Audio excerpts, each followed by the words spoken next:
What's good, Take Flight Nation? I'm Caden, here with Jake again. Today we're going to be running through ranking every back workout. We split them up into 4 tiers, and so we might as well just get it started. We have all the workouts we're going to be discussing right here on this whiteboard. Yeah, what he said. All right. Yeah. So our first tier is tier number 4, which we described as not cool. So, not cool at all. Not cool. So the first workout I have on here is the close grip lat pull down. This exercise really targets your biceps just as much as your back. And for those of you with underdeveloped biceps and an overdeveloped back, or vice versa, you're going to see very skewed results. If you ever do a lat pull down and you're feeling it in your biceps, that might be because your grip is too close. And so if you're specifically doing a close grip, your biceps are going to feel it a lot more than your back. And it's really going to make it inefficient. Yeah. All right. So next we got the wide grip cable row. This is another tier 4. So for this one, it's really about targeting. In my experience with the wide grip cable row, I never get the same stretch in my back. Second exercise that we put in tier 4, which is not cool. Not cool. Not cool. Is the wide grip cable row. For this exercise, for me, it was mostly about the range of motion. With that wide grip, it was never really hitting the right muscles. It was always kind of a less intense exercise and just really kind of made it tough to do. The next exercise we have is tier 4, which is not cool. Not cool. Not cool. Come on now. Y'all know better than that. It's the single arm dumbbell row. I have had a lot of problems with that exercise myself. Since we are mostly a basketball specific right now, anyone who plays basketball has arms longer than whatever the height of your bench is, maybe 2 feet. And so when you're doing a dumbbell row, you have to start with your arm already stretched all the way to here. So your range of motion is really small, as opposed to a normal row where you can get that full stretch. Single arm and dumbbell in general, row is not cool. Not cool. Not cool. If you got long arms, what are you even doing? Or even for real. All right, next up we got the single arm lat pull down.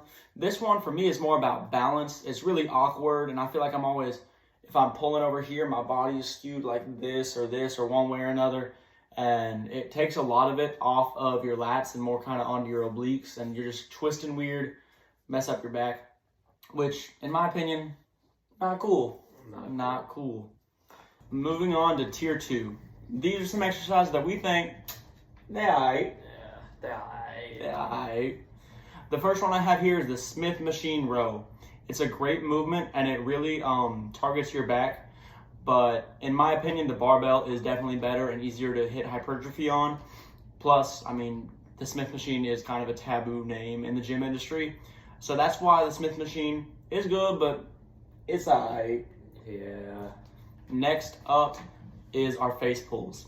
This is the first exercise that is actually Take Flight approved and certified. You will see this on our program. So face pulls are really good for your rear delt, and they really get that range of motion if you're doing it right, getting down.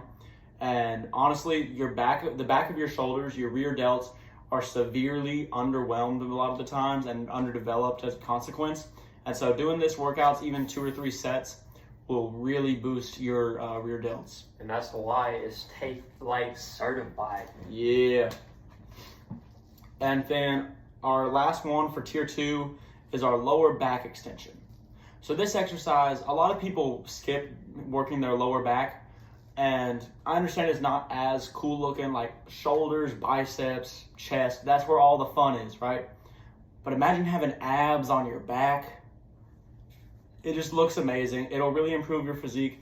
And even though it's not the most fun exercise, this exercise is very essential to kind of what we do here. And it's also very beneficial for your lower back and honestly overall health and physique.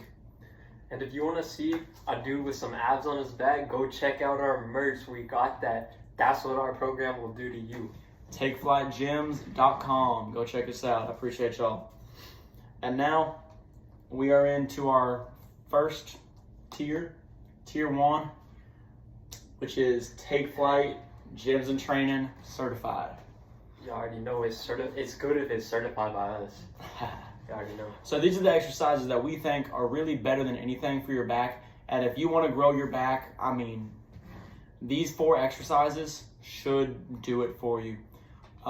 If you have very limited time, very little equipment, whatever it may be, if you only hit 2 of these exercises, you will still see amazing progress. The first one we discussed a little bit during the Smith machine row, but the barbell row. Great range of motion. Might have a few stability issues if you're doing too much weight, but if you're doing the right weight, you can hit hypertrophy a lot easier, and also you can stay away from the kind of Smith machine taboo name in our industry. Next we have the cable row. This has a great range of motion and a really great squeeze up at the top. I mean, that feels great when you're holding that. Maybe it's your last rep, maybe you're trying to drop set or whatever it may be. That little squeeze, that little stretch in your back right there, feels amazing, and it really lets you feel big right there.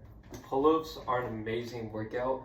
Calisthenics is honestly one of the best things that you can do for your body a lot of the time, because it just has that natural like range of motion. It has that like natural isolation in the back. Pull-ups are honestly like one of the best workouts that you can do for your back, and all you need is a bar. You can buy one on Amazon for like $15, hang it up on a door frame. You use a door frame. That's what I did for a while. And they're also really great for those of you. I've had several people asking, what if I don't have a gym membership? What if I don't have a weight set in my office room, whatever it may be? What if I don't have a plyometric box like he said? Now, what if I don't have whatever it may be? And this is one of those exercises that we will be coming soon, but at the moment we don't have a purely 100% at home program. And for those of y'all who need one of those, if you're looking for something to really work your back that you can do at your house, we got you covered right here with pull-ups. And now to do our last exercise, which is the lat pull-down machine. And lat pull-down machines really you can feel a lot of tension in your back when you hit these. You really need to feel it to reach hypertrophy. And the lat machine is honestly one of the best machines for getting that like tension in your upper back. Really grow your back completely. If you want to grow your wings, if you want to... The first exercises you have to do.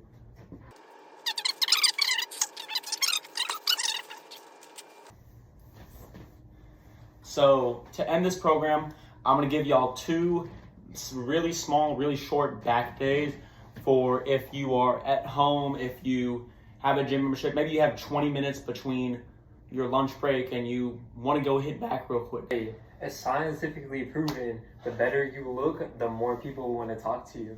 That is true. Also, people who are more in shape tend to do better in business and social interactions as a whole. But anyways, we're leaving 2 little, really short 2 exercise back days for you. So the first one is if you do have a gym membership, if you were to do 3 sets of each of these, go to failure around 8 to 12 reps. The first one is a lat pull down. Again, 8 to 12 reps, 3 sets. And the second one is a cable row. And again, 8 to 12 reps. Make sure you're really getting that squeeze. Make sure you're really going to failure. If you are at home and you are lucky enough to have a bar or something of the sort, if you have something a little bit heavier that you just are able to row, you can do first pull-ups. Again, I'd go 4 sets to failure, whether that be 1 rep or 20 reps. If you need to add weight, do as you will. And then also, the second one would be a barbell row. And remember on that, you're going to be bending over, coming up to the bottom of your chest. If you do have a barbell, for those of you who don't have weight equipment, I'm going to just share my story real quick. When I started working out, I didn't have any of this. I didn't have a gym membership. I didn't have anything. I had 2 Home Depot buckets that I filled up with rocks and measured out to whatever weight. Then I got a tree limb and I put a Home Depot bucket on each side of it. That's how I squatted. That's what I curled with. That's what I did every exercise with. And that was my first 3 months or so in the gym. And as stupid as that may sound, me sitting in the shed, 120-degree Texas heat, it worked. And that's inspirational, bro. Hey, next time you don't want to go to the gym, if you don't got an excuse, you don't got an excuse. Nah, but for real though, nothing but love here. We appreciate y'all. Go ahead and drop a like, follow, comment. Comment your favorite back exercise. Comment what body part you want to see next if we rank bicep workouts, shoulder workouts, whatever it may be. Comment Take Flight. Comment Elevate Your Life. Comment I'm going to go check out the new Take Flight website. Give me some cool merch. Give me some cool programs. Get me dunking. Get me ripped. Oh, yeah. Get me to become the perfect athlete. Get me elevating my life. All right. I appreciate y'all.